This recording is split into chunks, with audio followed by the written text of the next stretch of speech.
Buenos días y muchas gracias a todos por vuestra asistencia, los más de 750 asistentes que, siquiera sea en la distancia, estáis siguiendo esta jornada sobre responsabilidad, sobre los límites de la responsabilidad del auditor. Y muchas gracias a Cándido Pázares por su interesantísima exposición plena de ideas sugerentes acerca de esta materia. Que invitan ciertamente a la reflexión y precisamente para apuntar o para incitar a esa reflexión contamos con Javier López Guerrero y con Germán de la Fuente, a quien también os doy las gracias. Gracias, Germán, gracias, Javier, para tratar este tema no de la responsabilidad del auditor. Todo el mundo sabe lo que es la responsabilidad del auditor y que el auditor es responsable, sino que precisamente lo que queremos es marcar de algún modo el terreno de juego, cuáles son esos límites que a veces no se tienen tan en cuenta y que, como terminabas indicando, Cándido, bueno, pues es especialmente importante e interesante para los auditores cuando en tiempos de crisis los operadores económicos que ven frustradas sus expectativas giran la mirada hacia el auditor en busca de esos posibles responsables. Sin más preámbulo, os doy la palabra, os cedo la palabra a Germán, a Javier, para que iniciemos un coloquio necesariamente breve, pero sobre las ideas que queráis subrayar, destacar, profundizar de las que ya ha señalado Cándido o apuntar cualquier otra que consideréis importante. Pues, Cándido, si quieres empiezo yo, recogiendo tus palabras del principio, no desde la amistad que nos une desde hace muchos años, ni de la admiración que sabes que te profeso, sino desde la verdad absoluta. Enhorabuena. Ha sido una presentación extraordinaria. Y en ese sentido has hablado de perniciosas correspondencias entre la figura del editor individual y la figura de la firma, entre la figura de los administradores y la figura del auditor, entre el dolo y la figura de la participación. Y yo me gustaría saber tu opinión sobre otra perniciosa correspondencia, en mi opinión, y es un incumplimiento normativo por parte del auditor, y sobre todo cuando en muchos casos las normas son, como tú decías, un tema de opinión.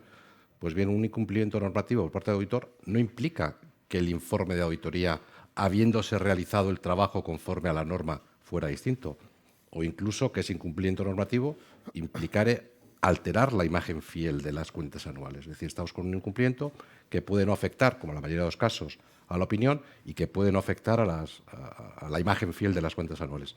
Pues bien, ese incumplimiento normativo, que puede tener una sanción administrativa, pues lleva casi en la mayoría de los casos pues a un riesgo para el auditor, no ya tan solo penal, sino también civil. Es decir, que hay una correspondencia entre incumplimiento normativo y esa potencial sanción civil o sanción penal.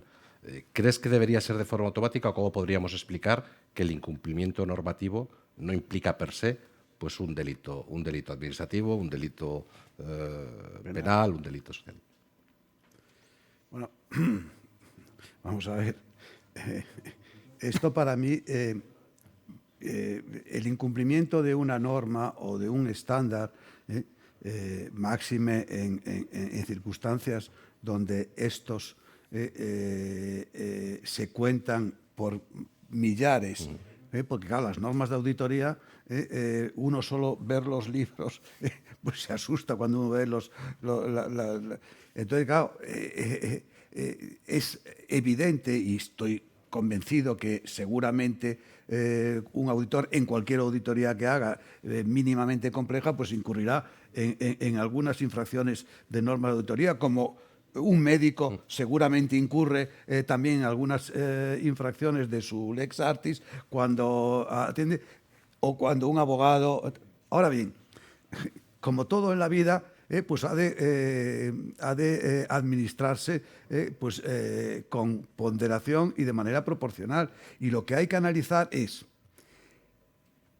cuál es el impacto de esa infracción en el resultado dañoso.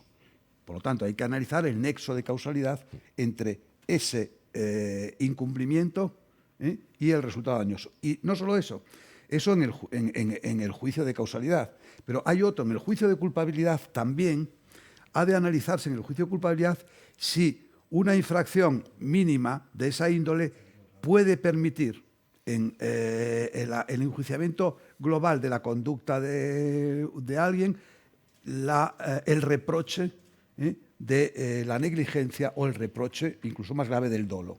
Porque claro, a nadie se le ocurrirá, a nadie en sus cabales se le ocurrirá pensar que un médico pues ha hecho algo negligente o algo tal, pues si en lugar de decirle al paciente al que le ha hecho una operación de caballo, al que le ha hecho no sé qué, pues si se ha confundido y le dice, oye, sigue esta medicación durante el periodo de un mes y resulta pues que el periodo que tenía que hacer pues le da 20 días y tenía que ser 25 días. Pues se olvidó. O no. Bueno, entonces, claro, por lo tanto, todo en la vida tiene su justa proporción y desde luego no basta con decir este señor ha incumplido aquel, aunque sean muchos pequeños incumplimientos, pero muchos pequeños incumplimientos no han de analizarse cada uno en concreto y ver cuál es su impacto en el curso causal, en la generación del resultado dañoso, que es el que se quiere naturalmente evitar o preservar, y en el juicio de culpabilidad, si eso, desde el punto de vista de una razonable consideración de la conducta, permite hacer una reprobación. Porque claro, el juicio de negligencia o el juicio de dolo incluye si es o se sustancia en una reprobación del proceder profesional de esa persona. Entonces, bueno, esto quiere decir que esta persona es una persona que ha actuado en el desarrollo de su actividad en la auditoría, en la emisión final del informe, ¿ha actuado de una manera negligente? Pues no. Que se ha olvidado hacer esta prueba, o que ha circularizado en lugar de esto tal, o que una circularización pues no la ha hecho él directamente, sino que le ha pedido al cliente porque tiene más... eso no tiene relevancia. Y máxime, repito, teniendo, pues, contándose por miles o millares o no sé qué cantidades, pues las normas concretas que ha de cumplir un auditor. Sí. No sé si... Pues yo, por profundizar un poquito en este tema, que desde luego, bueno, antes de nada, me uno a los elogios de mis compañeros, pues ha sido magnífica la ponencia y hemos aprendido mucho. Por profundizar un poco el tema, imaginemos que estamos en un escenario peor aún. Es decir, no se trata de un incumplimiento o algunos incumplimientos que no tienen efecto en el informe y por tanto el informe es correcto. Estamos en un escenario, supongamos que el auditor ha cometido alguna irregularidad, en fin, ha dejado de aplicar alguna norma de la Lex Artis y eso trae como consecuencia que el informe está mal. El informe es incorrecto. Incluso en este supuesto, me gustaría conocer tu opinión sobre las consecuencias que eso puede tener. Porque claro, yo me voy al artículo 26.2 de la Ley de Auditoría de Cuentas, que tú lo has mencionado en distintas ocasiones y si me permitís lo voy a leer textualmente, porque es que exige que el tercero perjudicado acredite que actuó o dejó de actuar tomando en consideración el informe de auditoría, siendo este, el informe, elemento esencial y apropiado para formar su consentimiento, motivar su actuación o tomar su decisión. Entonces, ¿qué percepción tienes tú sobre la aplicación práctica en sede judicial de esta regla? Bueno, vamos a ver. Esa regla tiene dos problemas. Un problema que es inherente a la regla y que solo puede ser solucionado por el legislador. Y yo ya lo he dicho, creo que no tiene ningún sentido imponer al auditor una responsabilidad cuando no tiene él un deber de protección de terceros distintos de aquellos con los que contrata. Porque al final él podría hacerlo, pero entonces pediría una retribución mayor, porque obviamente su riesgo es mayor. Ahora, cuando él obtiene una retribución, la normal, por hacer su trabajo de auditoría de cuenta, y luego eso, hay unos terceros que confían para tomar... Bueno, pero eso es un problema estructural e inherente a la ley y creo que está mal. Y creo que está mal la ley en ese aspecto que fue... que eso no estaba en la ley originaria, en la ley del 88, sino que fue que es producto de yo creo que de una cierta demagogia, en el sentido de que el auditor tiene que responder también frente a terceros. No, tradicionalmente respondía frente a terceros si le pedían que respondiera frente a terceros, si le pedían una auditoría especial en un proceso de venta de una compañía o cuando salía a bolsa pues entonces sí, pero pero tiene que haber también una justa correspondencia entre el riesgo asumido y la retribución acordada. Bueno, eso es un tema, pero bueno, ese es un problema legal que, en fin, que yo creo que no es razonable, pero que eso es una norma legal. Ahora bien, ¿cómo debe aplicarse esa norma? Una vez que hemos dicho que está establecido que el auditor responde frente al tercero que efectivamente haya confiado, pues hay que ser estrictos y exigentes a la hora de la prueba de la relación de causalidad entre el informe de auditoría y el acto de disposición que ha tomado.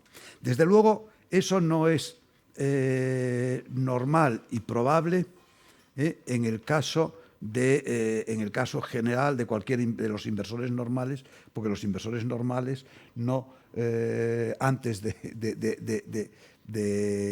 realizar una decisión, no es que examinen las cuentas ni examinan el informe de auditoría. Puede ser que lo sea en especial en relación a un tipo de inversores, inversores profesionales que hacen pues inversiones cuantiosas y que por lo tanto antes de hacerla pues se toman el trabajo de realizar un due diligence especialmente detenido, que de hecho es lo que ha pasado en la sentencia que comentamos de octubre de 2020 de la Audiencia Nacional, porque al final son 4 o 5 inversores aquellos a los que se les reconoce el derecho a ser indemnizados por esa cifra de 126 millones. Ahora bien, ¿cuál es el significado de esto? Pues es un significado, el resultado, pues es un resultado contrario al que seguramente buscaba el legislador, porque el legislador lo que trataba era de proteger, digamos, al público en general. Y al final no protege al público en general, sino justamente a aquellas inversores que están en mejores condiciones de protegerse ellos mismos, contratando eso especialmente y pagando por ese servicio especialmente, que son aquellos inversores que van a hacer una adquisición de una participación significativa o de que compran una empresa o que toman el control.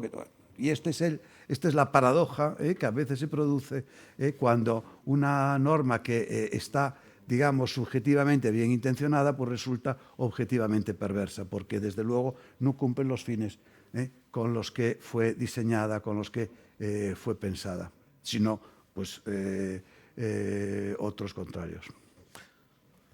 Muy claro, desde luego, muy claro.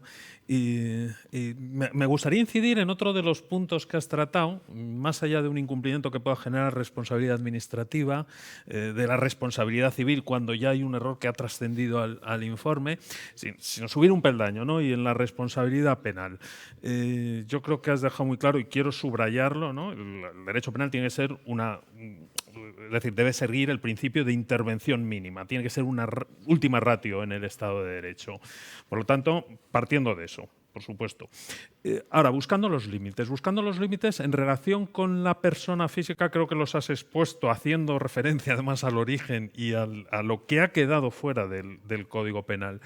Me gustaría subrayar algo que has indicado, pero por destacarlo, como desde el momento en que ya desterramos aquel aforismo romano de que la sociedad no puede delinquir, ya sí que hay delitos de las personas jurídicas, existe una cierta tendencia, o por lo menos una idea casi subconsciente a trasladar automáticamente la responsabilidad de una persona física a la persona jurídica en la que se integra, del auditor a la firma a la que pertenece.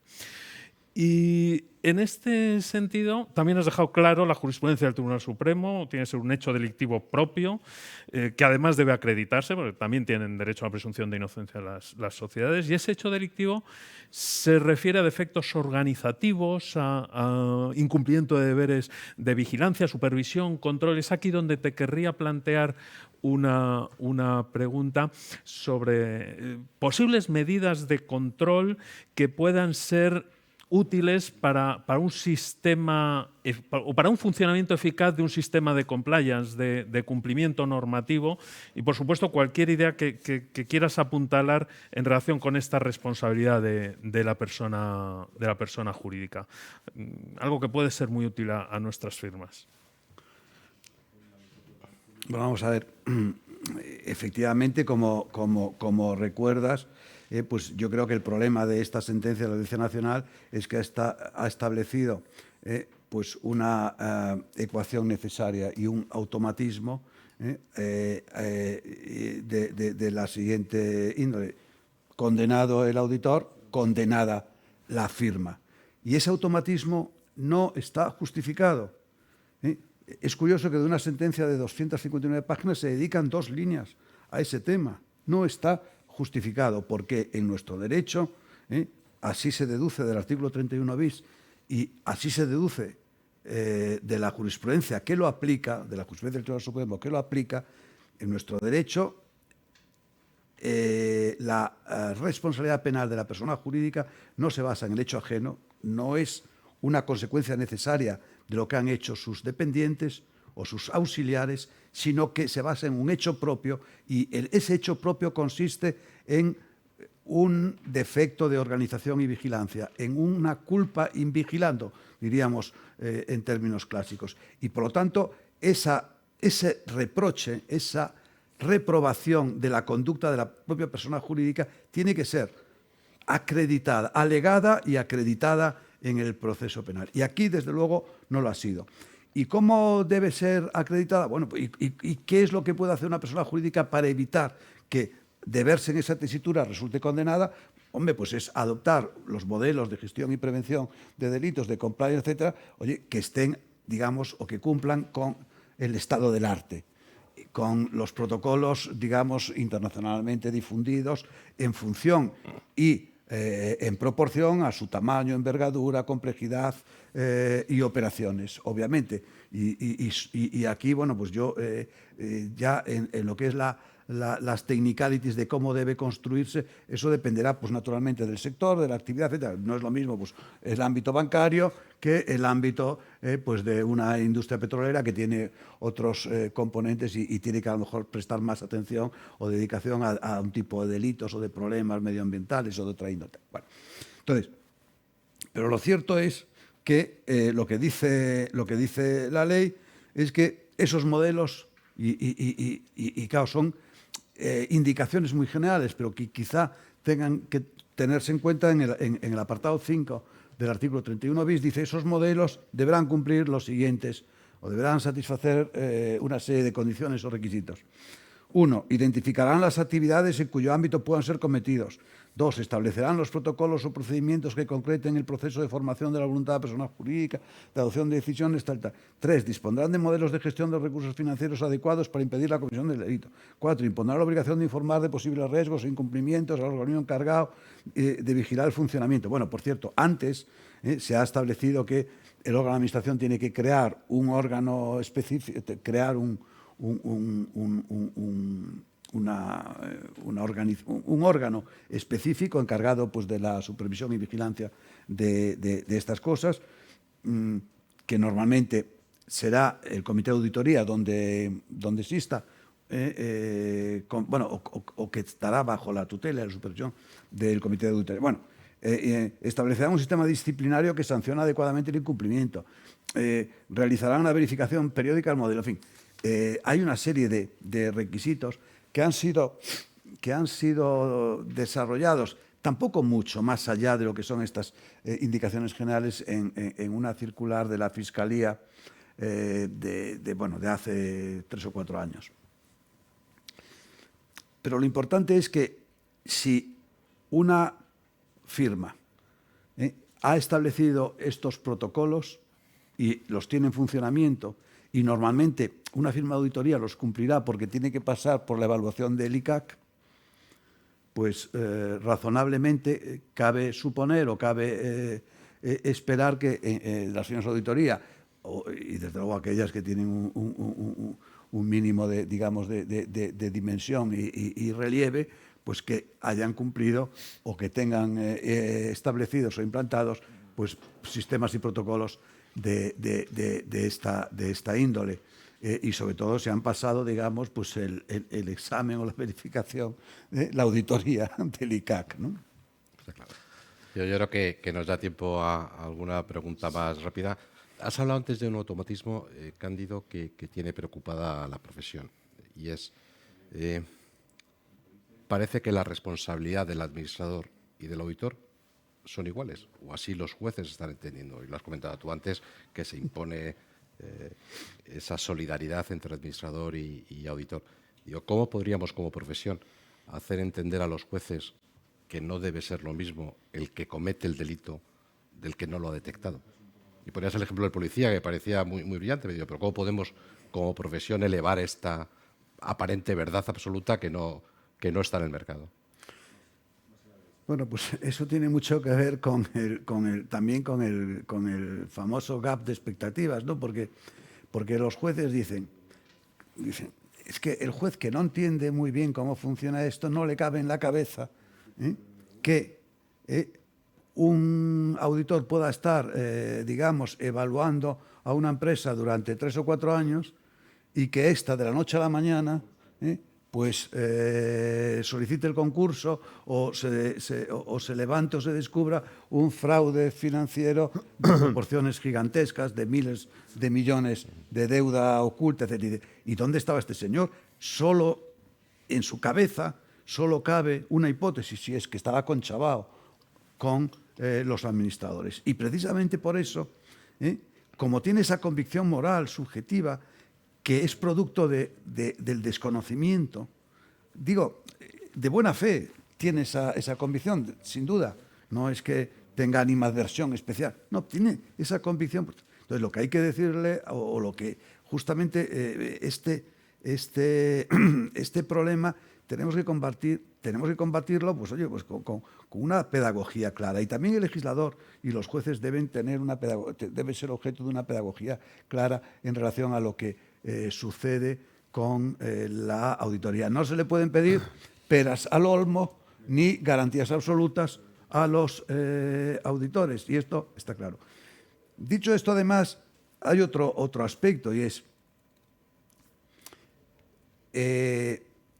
hay una tendencia también a decir, bueno, si se ha producido un delito, todo aquel que ha podido favorecerlo, pues queda incriminado y se le considera partícipe, cooperador necesario, por lo menos cómplice en el delito. Y entonces dice, bueno, aquí este delito del fraude contable o de la falsedad contable del 290 o del 282 bis del Código Penal, pues si lo han cometido, pues seguro que la comisión de ese delito se ha visto favorecida de alguna manera y no entran a pensar de qué manera puede haber sido por el auditor.